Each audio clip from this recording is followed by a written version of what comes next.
Amigo torcedor vascaíno, preparação encerrada para a partida de amanhã contra o Atlético Mineiro e muitas surpresas na lista de relacionados. Chegou a hora da promessa. Tem informações aqui neste vídeo sobre Eginaldo, amigo. Uma surpresa gigante neste sábado. Um Vasco que pode colocar nos seus cofres muita grana nesse jogador. Eu vou trazer tudo isso e muito mais aqui para você neste Fala Gigante, que chega bastante agitado, bastante movimentado nesta sua tarde de sábado. Mas antes de começar o vídeo, antes de deixar todos vocês aí muito bem informados sobre o nosso Vascão, como sempre faço aqui no canal, quero dar as boas-vindas a todos vocês que estão chegando aqui pela primeira vez. Para quem ainda não me conhece, muito prazer, eu sou o Lucas, você está no canal do Gigante Vasco, e esse daqui é o canal do torcedor vascaíno. Para você que não sabe, eu tô aqui todos os dias, 3 vezes por dia, com a Acorda Vascão, chegando sempre às 7 horas da manhã em ponto. Fala Gigante, segundo vídeo do canal, chegando sempre pela parte da tarde. E o nosso Boa Noite Gigante, terceiro e último vídeo do canal do Gigante Vasco, chegando pela parte da noite para fechar o seu dia com chave de ouro e as últimas informações do nosso Vascão. Então, é claro, se você está aí do outro lado e ainda não é um inscrito do nosso canal, não perca tempo, venha correndo aqui embaixo, onde tem essa palavrinha inscreva-se, clique nela e já venha fazer parte da nossa família. Eu conto muito com você, conto muito com o seu like, o seu joinha, o seu gostei, que é de suma importância para o crescimento e a divulgação do nosso trabalho. Inclusive, tem muita gente aí reclamando que os nossos vídeos não estão chegando, não está aparecendo mais os vídeos do canal do Gigante no YouTube, não estão recebendo notificação. Definitivamente isso está acontecendo.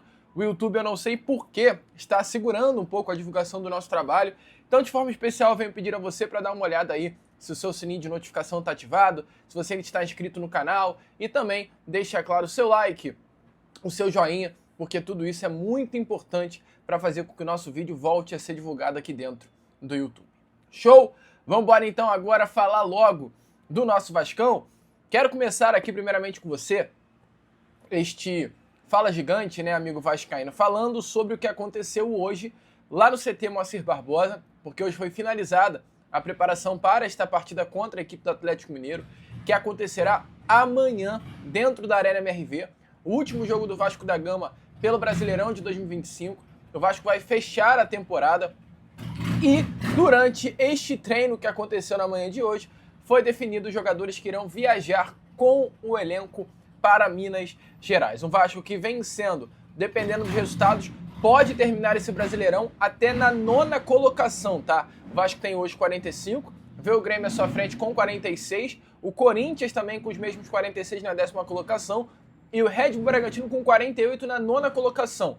O Vasco ele pode ultrapassar ainda o Red Bull Bragantino por conta do número de vitórias como um fator de desempate. Caso perca o jogo, dependendo também dos resultados, o Vasco pode terminar este Campeonato Brasileiro na 16ª colocação do Brasileirão, uma posição apenas acima do Z4. Então, o Vasco está de fato no meio da tabela, pode terminar tanto na 9ª quanto na 16ª colocação do Campeonato Brasileiro, dependendo dos resultados desta próxima rodada. É um jogo, ao meu ver, importante para o Vasco. O Vasco ele não está confirmado na Sul-Americana de 2026 para disputar a competição na próxima temporada.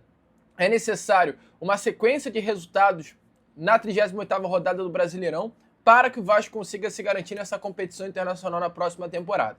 Só que internamente, após, é claro, muita conversa, a comissão técnica, a diretoria bateu o martelo e preferiu poupar alguns jogadores para esta grande decisão. Então, os titulares do Vasco da Gama, em grande maioria, não viajaram junto ao elenco para Minas Gerais, tá? O técnico Fernando Diniz, como está aparecendo aí na imagem a vocês, deixou no Rio de Janeiro o goleiro Léo Jardim, o lateral direito Paulo Henrique, Carlos Cuesta, que está suspenso, também permanece no Rio de Janeiro, Felipe Coutinho, Ryan e Nuno Moreira também ficam na cidade carioca. O Vasco da Gama então viaja com poucos jogadores do time titular para Minas Gerais. A lista de relacionados conta com algumas surpresas, como Alan Vitor, aí temos Andrés Gomes, titular que viajou, Barros, titular que viajou, David, jogador que normalmente aparece, Diego Minetti, a promessa da base Cruz Maltina que também viajou com o grupo, Estrela, Daniel Fusato, que vai ser o goleiro dessa partida, Benjamin Garré voltando à lista de relacionados, GB, Hugo Moura, Leandrinho, Lucas Freitas, Lucas Oliveira, Matheus Carvalho, goleiro Pablo, Matheus França, Paulinho Paula, Puma Rodrigues, Robert Renan, Tietê, Thiago Mendes, Verratti e Vitor Luiz. Então, esse é o Vasco da Gama que viaja para Minas Gerais, tendo nitidamente, né, as duas grandes surpresas positivas, a presença de Diego Minetti, ou, aliás, as três grandes surpresas positivas, né? A presença de Diego Minetti, a presença, né, também do jovem Estrela, meio-campo, e a presença do Alan Vitor, goleiro de 21 anos de idade da base do nosso Vascão. Jogadores aí que viajam com o grupo diante da ausência de alguns titulares. E a pergunta que fica é: como será que o Vasco da Gama vai enfrentar o Atlético Mineiro amanhã com tantas ausências? Temos a presença nítida do Robert Renan, que vai ser titular, Barros e Thiago Mendes, que viajaram, deve formar a dupla de volante, Andrés Gomes é o ponta titular que também viajou. Então, o Vasco tem 4 jogadores do time titular para iniciar a partida. O goleiro deve ser o Daniel Fusato, ao lado do Robert Renan, provavelmente o Lucas Freitas vai formar a dupla de zaga. Na lateral direita, não se surpreendam, do Tietê atuando por ali, até porque Thiago Mendes e Andrés Gomes viajaram, então o Tietê deve cair para ser o lateral direito do elenco. Na esquerda, provavelmente Vitor Luiz vai começar a partida. À frente de Thiago Mendes e Cauã Barros é uma grande incógnita, mas a grande possibilidade é do Matheus França começar atuando ali como esse camisa 10. A trinca ofensiva vai contar com Verratti, Andrés Gomes e mais um ponta. E aí, amigo, é a grande novidade, porque sem Matheus França à disposição, porque ele já provavelmente vai atuar como um 10. Sênio no Moreira, não tem o David, né? Então deve ser isso, Andrés Gomes, David e Verratti. Então deve ser esse o time. Daniel Fusato, Robert Renan, Lucas Freitas, Tietê, Vitor Luiz, Cauã Barros, Thiago Mendes, Matheus França, David, Verratti e Andrés Gomes. Este deve ser o Vasco titular para entrar em campo amanhã contra o Galo na Arena MRV. Ainda temos o Puma, né? O Puma na lateral direita, o cismei com o Tietê é o Pumita na lateral direita. O Puma não ficou no Rio, viajou com a delegação. Então, Vasco tá aí, montado, e o técnico Fernando Diniz vai ter opções para mexer no elenco na segunda etapa, como a possível entrada do Tietê, tem o Hugo Moura, tem o Benjamin Garré para ganhar minutagem, tem o Estrela, e eu acho que para mim tem um jogador que deveria entrar amanhã. Até por ser um jogo sem muitas responsabilidades, eu acho que chegou a hora dele mostrar o seu futebol, que é o Diego Minetti. Diego Minetti é um jogador sensacional. Diego Minetti hoje é uma das maiores promessas da base do Vasco da Gama. Um atleta que amanhã, caso entre em campo, pode se tornar o jogador mais jovem a entrar em campo na história do Vasco da Gama. Diego Minetti é um jogador de apenas 16 anos de idade, que já atua no Sub-20, sendo um dos artilheiros da categoria. É um jogador que tem muita qualidade mesmo. Para quem acompanha as categorias de base sabe muito bem do que eu estou falando. Claro que ele não vai iniciar o confronto, eu digo infelizmente, que ao meu ver ele deveria entrar no time titular no lugar do Verratti, mas isso é impossível.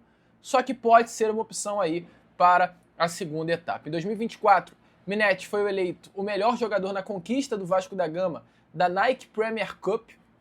O seu talento também foi reconhecido, ele conseguindo fazer com que ele chegasse à Seleção Brasileira Sub-15 no ano passado. Ele integrou a primeira lista de convocados, tá, da geração 2009. Jogador que marcou 40 gols na temporada passada, sendo 35 pelo Sub-15 do Vasco da Gama. Foi o artilheiro da Copa Rio com 16 gols. É um jogador de 16 anos de idade, mas que é alto, é forte, tem estrutura de um jogador experiente, é avaliado como 9 de ofício e hoje é um dos principais nomes da base do Vasco da Gama, está relacionado e, ao meu ver, deveria ganhar essa oportunidade amanhã. Então, assim, jogadoraço à disposição do técnico Fernando Diniz, um Vasco com ausência no time por conta de poupar alguns atletas. Eu acho que chegou a hora do Diego Minetti ganhar minutagem e se tornar o jogador mais jovem da história do Vasco da Gama a entrar em campo. Concorda, amigo? Acha aí você também que chegou a hora de Diego Minetti? Eu acho que já passou da hora do vascaíno ter a oportunidade de ver esse craque geracional em campo vestindo a camisa do nosso Vasco. É muito bom de bola o Diego Minetti, amigo torcedor. É muito bom mesmo, completamente diferenciado. Bom, vamos prosseguir aqui com esse Fala Gigante. E vamos em direção ao último assunto desse vídeo, né? Uma informação aí que pegou de fato o vascaíno de surpresa nessas últimas horas, que foi relacionado ao Ignaldo. Amigo, o Ignaldo hoje é um dos grandes nomes do futebol ucraniano. O Ignaldo veste a camisa do Shakhtar Donetsk, um dos grandes, inclusive, do futebol da Ucrânia, se não o maior do futebol da Ucrânia. E nesse momento, o Ignaldo ele ganhou, inclusive, o prêmio de melhor jogador do mês de novembro do campeonato russo. O Ignaldo vem se destacando e vem começando a chamar a atenção de clubes do futebol da Europa. No meio do ano, Torino, da Itália, chegou a se interessar pelo Ignaldo e colocou na mesa do Ignaldo, do clube russo, do clube ucraniano, melhor dizendo, um valor de 10 milhões de euros para tentar a contratação do jogador. As negociações acabaram à época não avançando e o Ignaldo permaneceu por mais um semestre no clube ucraniano. Mas é contagem regressiva para o Ignaldo, tá? Inclusive, hoje, pela parte da manhã, o jornalista Ekren Kinur trouxe a informação que, neste momento, o Atlético de Madrid está empenhado em contratar o Ignaldo para a próxima temporada, tá? O diretor esportivo do clube espanhol, também junto a Diego Simeone, querem a contratação do jogador. Hoje, o Ignaldo está avaliado no valor próximo a 15 milhões de euros, algo em torno de 90, 95 milhões de reais. O Atlético de Madrid entende esse valor como um valor razoável para a contratação do atleta. Além do Atlético de Madrid, Roma, Bolonha e Napoli também estão interessados ao lado da Fiorentina na compra dos direitos econômicos do cria das categorias de base do nosso Vascão. Então é uma movimentação que provavelmente vai acontecer nessa próxima janela de transferências. E o que isso interessa ao Vasco da Gama? Eu digo, interessa muito ao nosso Cruz Maltino, que o Ignaldo, que foi vendido ao Shakhtar Donetsk, né, lá no ano de 2023, tem os seus direitos econômicos ligados ao Vasco da Gama. O GE, ele trouxe a informação no momento da sua compra que o Vasco permaneceu com 10% dos direitos econômicos do Ignaldo. Entretanto, algumas notícias hoje já dão como certo que o Vasco da Gama não tem apenas 10%, mas sim 30% dos direitos econômicos do jogador. Isso muda muito a situação. Por quê, amigo torcedor Cruz Maltino? Porque o Vasco, tendo 10% dos direitos econômicos do Ignaldo, e acontecendo uma venda que é provável, no valor de 95 milhões de reais, o Vasco ele já coloca muita grana no bolso. O Vasco vai colocar um valor próximo a 9 milhões e meio, 10 milhões de reais com a venda do Ignaldo, porque ainda tem um mecanismo de solidariedade incorporado a esse valor. Então, é a porcentagem mais o mecanismo de solidariedade, que é 5% da negociação. Então, o Vasco teria direito a 15% da negociação, valor que, inclusive, não chega a 10 milhões, não fica só na casa de 10 milhões, ultrapassa e chega perto aí a quase 13, 14 milhões de reais. Só que, como alguns últimos portais até da imprensa europeia vem trazendo, o Ignaldo tem ainda 30% dos seus direitos econômicos ligados ao Vasco. Isso aumenta ainda mais o valor, porque o Vasco não teria 30, teria 35. 30 dos direitos econômicos, mais 5 do mecanismo de solidariedade que tem que acontecer na transferência, porque o Vasco é o clube formador. Então, Vasco, se acontecer uma venda no valor de 95 milhões de reais, já no início de 2025, vai colocar nos seus cofres um valor aí próximo à casa de 35 milhões de reais, em uma negociação que não envolve diretamente o Vasco da Gama. Então, assim, é muita grana, é uma surpresa gigantesca para o Vasco, que pode começar o ano com ou 35 milhões de reais, se de fato o Ignaldo tiver 30% do seu passe ainda ligado ao Cruz Maltino, ou um valor bem legal também de 15 milhões de reais. É um Vasco que pode conquistar um título da Copa do Brasil e colocar mais de 60 milhões de reais nos seus cofres com o título, pode ter um novo patrocinador chegando no ano que vem, já que a Betfair vai sair colocando mais grana, tem a possível venda do Ryan, então o Vasco pode fazer no ano de 2026. Amigo Cruz, amigo, o vídeo travou, mas só para fechar, é um Vasco que em 2026 pode ter sim a maior receita de sua história. É muita grana e, é claro, qualquer mais informações relacionadas ao Ignaldo eu trago aqui a vocês. Esse foi o nosso Fala Gigante, a gente já estava finalizando o vídeo.